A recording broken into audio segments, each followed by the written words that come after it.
They ruin your valleys. They view you ruin your peaks.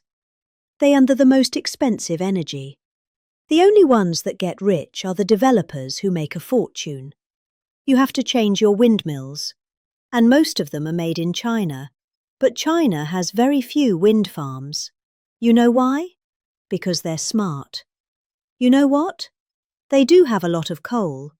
They love coal, so that's okay. But we have cleaned, beautiful coal, and we brought it back into vogue. We have nuclear, we have oil and gas. We have sort of everything. We don't approve windmills. We don't approve it, I'm sorry. We don't like things that kill all our birds, and that every time you put one up, only the guy that owns it makes a lot of money. Those guys, what a joke. And they are ugly. You're right, sir. But Democrats talking about affordability is like Bonnie and Clyde preaching about public safety. And they are really, truly the enemy of the working class when they do it. Because we're going to have a great energy policy. You know, our oil prices are coming down very substantially. Energy prices. And honestly, with that, everything comes down. Because there's nothing nearly in the category of oil. You wouldn't even know what second is. There are seconds and thirds, but it's so far down the list we don't even talk about them. You get energy prices down, which we're doing with the greatest amount of drilling, the greatest amount of fuel being produced right now in our country than ever before by far. It's not even a contest. And when that happens, those prices come down. That's why you're seeing oil per barrel coming down nicely, very nicely.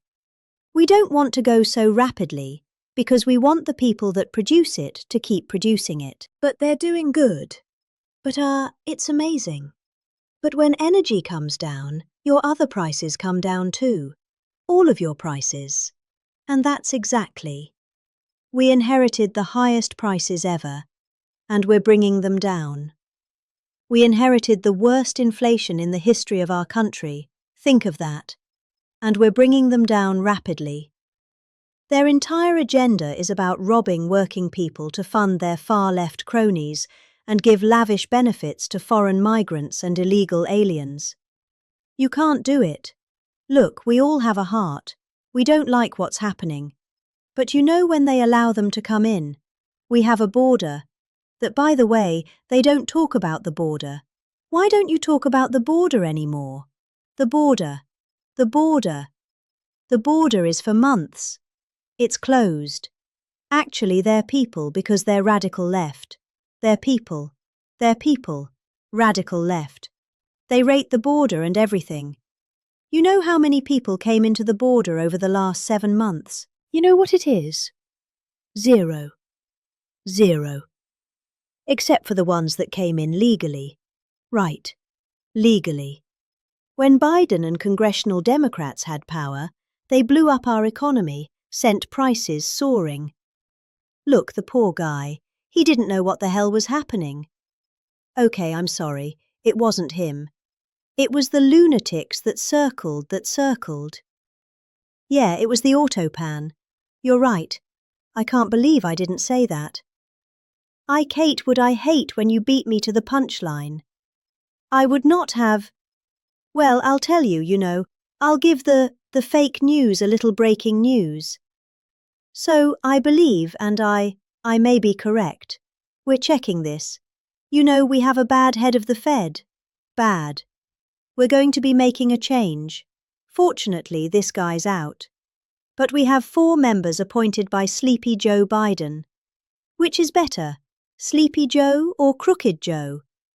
Historically, when I've done polls, from people, I do my own polls. I go to a big arena. We have 20,000 people. I say, what did you like, Sleepy Joe or Crooked Joe? And I learned I saved millions of dollars. I don't have to do any polling. Okay, typically, Crooked Joe wins. I'm surprised, 'cause to me, he's a sleepy son of a bitch, who destroyed our country. He did if we didn't come along, and it's not me, it's all of us. If we didn't come along, this country was destroyed. I'll tell you, it would have been destroyed. But now, Democrats in Congress want to take us straight back to the Bidenomics. You know, they don't change. And I don't really talk about it because, for instance, I watched a congressman the other day on a television show. They were interviewing a Democrat. He was fighting like hell for men to play in women's sports. Okay, and I was going to put something out. I was going to make, he's a well-known congressman, and I said, you know, let's save it about 2 weeks before the election. Right, David? We don't want to do it now. What the hell? What good does it do? Now, let's save it for about 2 weeks because we don't want them to change. Just let them keep going. I think transgender for all is a great thing for the Democrats to be talking about. Transgender for every member in your family. If they're not feeling well that night, let's just change their sex. No, let's not talk about it. Let them go and let them fight to get these things. I think open borders are great. You know, where prisons are emptied into our country, right? Where people from all over the world being dumped into our country. The people that aren't wanted in their countries, by the way. I think that's a great. Like Somalia. Welcome. Do we have any individuals from Somalia in the group? Please raise your hand. That's for Minnesota. You know, that's called the Great Big Minnesota Scam, with one of the dumbest governors ever in history. I love this Elon Omar, whatever the hell her name is, with the little shing, the little turban. I love her. She comes in, does nothing but, she's always complaining. She comes from a country where, it's considered about the worst country in the world, right?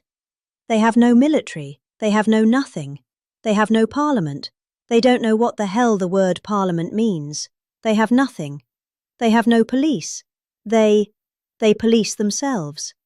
They kill each other all the time. I love it. She comes to our country and she's always complaining about, the Constitution allows me to do this. We ought to get her the hell out. She married her brother in order to get in, right? She married her brother. Can you imagine if Donald Trump married his sister? Beautiful. She's a beautiful person. If I married my sister to get my citizenship, do you think I'd last for about 2 hours? Or would it be something less than that? She married her brother to get in. Therefore, she's here illegally. She should get the hell out. Throw it the hell out. She does nothing but complain. So now we have our saviour in this room. His name is Secretary of the Treasury, Scott Bessent. Because that very handsome man, that man, by the way, if you're picking the Secretary of the Treasury, is he like the perfect guy for a movie? He's made for the movie. Stand up, Scott. Look at him. No, he's central casting. He's central casting. But you don't under that beautiful exterior is a killer. And here's what happened. He is in charge of the investigations of Somalia and the billions of dollars they have robbed from Minnesota. Right. I hope you do your job. I hope you're not one of these Republicans where something comes up and they don't do what they should do because they're nicer people. You know, they're much nicer people than the Democrats. But Scott's actually not a nice person at all. So Scott, you're in charge of that investigation. Okay, I'm not interfering at all. I'm just saying please do a good job. Honest and fair, right? Honest and fair. Oh, if he's honest and fair. You know what? He's going to find. It's great. I'd love to have that job. They may switch jobs with you. I'd love to have that job. They're to get them the hell out of here. They hate our country. And she hates our country. And her friends hate our country. And AOC hates our country. They all do. And we have a new candidate in the great state of Texas, where I won Texas by more votes than anybody. And you have to understand, I'm being judged by these bad people back there, the fake news. So anything I say that's slightly off, I get like headlines. Donald Trump exaggerated, or Donald Trump lied. They give me Pinocchios. Washington Post a Pinocchio. They lie every day. They give me a Pinocchio. But think of this. If I make even the slightest mistake, what they do is they go after me. Everything I say is correct. We have now a new candidate. I won Texas by the largest vote in the history of Texas 3 times. Okay, I love Texas just like I love Pennsylvania. The Commonwealth of Pennsylvania, just like I love, honestly, every one of our states. I love all of our states, and we've done so well. I love all of our states. What? By the way, is this a different country now than we had a year and a half ago? Right, what a difference. Crime, crime is way down. Despite the fact that we have many, bad people entered our country, many of them are being taken out. Ultimately, they're all being taken out. Washington, D.C., we had a tragic incident, as you know, with the 2 incredible people. What a terrible thing that was just 2 weeks ago, right? Just a terrible, National Guard, terrible thing. Sarah and Andrew. Sarah passed away. She's looking at us from heaven, from above, and she was killed almost instantly. They kept her alive. Her parents came from West Virginia, another great state. Parents are incredible. They couldn't believe it. She was 20 years old. Perfect. She was just getting a little promotion. They were so proud of her. She was on her way up, and she was shot in the head. The brain. Shot in the brain. Shot in the head. They were able to keep her alive long enough for her parents to come in from West Virginia and say goodbye to her. And Andrew, the second one, who's also from West Virginia. National Guard. Incredible people. And so they were both from West Virginia, and, his mother's name, Monica. And Monica is the most positive person I've ever seen. The night that he was so badly hit, and the doctors gave him almost no chance, I called their hospital room and spoke to her, and she said, "Sir, he'll be fine." Oh no, I'm telling you he's going to. I'm praying. The whole country is praying. Sir, I'm telling you, don't worry about it. He's going to be fine. This is the mother talking to me. And the father's devastated. He's incredible guy too. Both. And I went and invited them to the Oval Office, and they came in. She said, "Sir, he's fine." It was amazing, actually. And today, Monica, she said, "We're all praying and I'm praying." And then she called to say, "Sir, he moved his finger today." This is 3 days later. He moved his finger, and today I got a call that he got up from bed. Do you believe that? He got up. He got up. Now, he didn't speak. He's not ready for that yet. So, he got hit in the head, but, he got up and boy, they're so happy. It's amazing. And the care that they've given him at the hospital, and the generals that have been there, the military that's been there, it's amazing. General Seard and others that she said, the level of love that your military has given to my boy. And by the way, Sarah's parents said the same thing. The love and the affection and the care that they're given, they can't even believe what's happened. But, Andrew stood up today, and people even can't believe it. So the mother was amazing, and let's hope it continues. Look, it doesn't get much worse than what he did. Let's hope it continues. But that's an act of terrorism. This is a guy came from Washington, state of Washington, came across the country, and he wanted to kill people with the uniform. A whack job. Isn't it crazy? Think of it. He was also very badly injured. And they're fighting to save his life so that we can give him the death penalty. How crazy is that, right?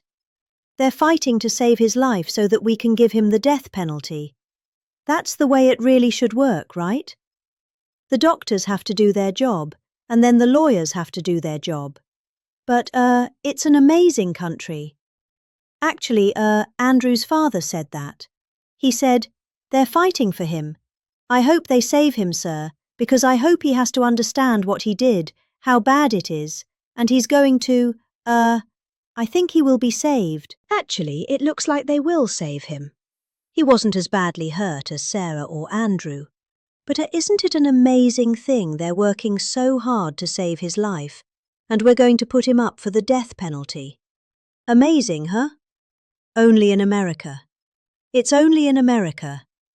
You know, in one way there's something beautiful about it, and another way it's a little crazy, right? In my first term, we built the greatest economy in the history of the world. You know that we had the greatest economy in history, even with the cocoa came, and it really hurt the world. It was a gift from China, but China got hurt very badly too. We're getting along with China. They're buying a lot of our soybeans. Keep buying those soybeans there. You know, you heard all about magnets and rare earth. They were great. I met with President Xi, Scott was with me, and we had a whole group. Marco was there, Chris was there. We were all there. And, we made incredible deals with China. We're getting along. Getting along is a good thing. You know, getting along is a good thing, not a bad thing. It's a smart thing.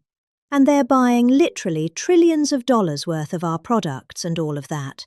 And we had a very good meeting. Remember, the whole world was going to shut down over rare earth. That was 2 months ago. And that worked out very well.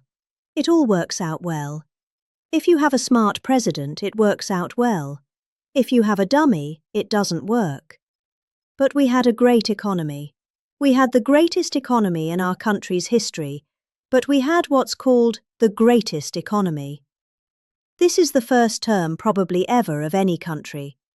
Now, in addition to that, we rebuilt our military. We got the biggest tax cuts ever. We got the biggest regulation cuts ever. We had the best job numbers. We had a great first term. Or frankly, to be honest with you, I wouldn't be standing here, because if I had a bad first term, you know, you might say, "I like him, he's really good." But we had a lousy first term. You're not going to vote. You voted for me because we had a great, despite all of the Russia. Despite all of the impeachments, you know, think of it. The impeachments, all of the crap we had to go through with these crooked Democrats. They're crooked as you could be. They're bad people. They're sick people. But despite all of that, we had an amazing first term. Our second term is blowing it away. It's blowing it away. So, we're doing it again, but bigger, better, and stronger than ever before. There's more work to do, but today, 22 states were setting. 22 total. Is that right, Chris? That just came out, that statistic. We're down lower than we've been in 7 years in gasoline prices and oil prices. Not just the 3 states that I talk about with $1.99 a gallon. How would you like to have $1.99? You know, that's the equivalent of a very major tax cut. You know, when you get the energy prices down, it's really the equivalent, maybe even in many cases better than a big tax cut, which we gave you. We gave you the biggest tax cut ever in the first term. We then gave you with the great big beautiful deal, which is phenomenal. We gave you something that's even better than we did. We gave you an extension of the biggest tax cuts and the biggest tax cuts ever, even bigger than the first term. And that's one of the reasons that your 401ks are through the roof. It's one of the reasons that the stock market is at the highest point. So rent prices are down, dairy prices are coming down very strongly. The cost of Thanksgiving turkeys was down by 33% compared to the Biden era. Biden era. You know what you did during the Biden era for Thanksgiving? You said, "Oh my God, this is terrible, was a rotten Thanksgiving." And Walmart, I thank them. You know, they came out with a big sort of a numbers thing, a chart. And they had a 25% less. So that's pretty good. A Thanksgiving meal with all of the trimmings is 25% less under Trump than it was a year ago under Biden. That's a good stuff. We're bringing it down, and we're coming down more. We're coming down a lot more. Takes a little time to come down. They were ruining. They're going to destroy our country. The cost of a Christmas ham. What? Don't forget who. Eggs. I'm getting to eggs, but you're right. Remember with eggs where I had my first news conference? 2 days went by and I had a news conference. Right. Unlike Biden, 2 years go by. He still didn't have.